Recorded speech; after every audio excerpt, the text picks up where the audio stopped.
Friday afternoon, I'm Karen Greer. We began with huge flames shooting through a warehouse right near Atlantic Station, right next to an apartment building filled with people. At one point, firefighters had to retreat, and we're now learning someone at the scene intentionally drove over a fire hose, nearly hitting a firefighter. Here's where it all happened, right on Bishop Street, behind the Target store at Atlantic Station. That's where we join our Rebecca Schramm, who's been on the scene since early this morning. Rebecca, this just goes to show firefighters do have a very dangerous job. Yeah, no doubt about it, Karen. I am on Bishop Street where firefighters are still putting out the occasional hot spot. Take a look at the front of this warehouse. It looks small from here, but as you're about to see, this is an enormous space leased by at least 4 different businesses that deal with everything from cabinet making to auto parts. There were a lot of combustibles inside, so when the fire started spreading before midnight, neighbors heard several explosions. Just northwest of Atlantic Station, firefighters worked into the morning, pouring water into what's left of this smoldering warehouse.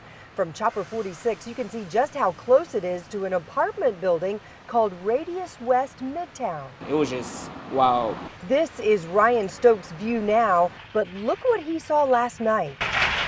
Flames way too close. The wind and the fire were like swirling together. It was the most interesting thing ever. We needed to stop this building from catching on fire. Knowing the apartment residents were in danger, Atlanta firefighters positioned their trucks between the warehouse and the apartment building to push the flames back.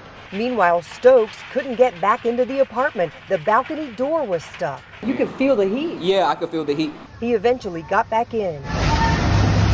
On the front side of the building, firefighters had another challenge. Suddenly, the fire spread to that location and quickly came up under our ladder trucks where we had guys on the tip of the ladder. They retreated to safety. Then, listen to this, a sports car trying to get into the apartment building's parking garage ran over several fire hoses and almost hit Fire Sergeant CORTEZ Stafford.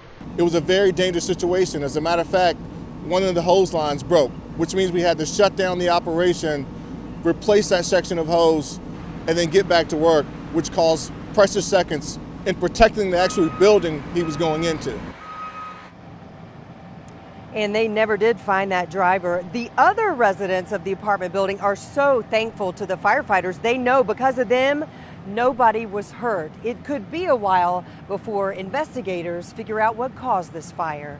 Live in Midtown, Rebecca Schramm, CBS 46 News. Rebecca, thanks for that update. And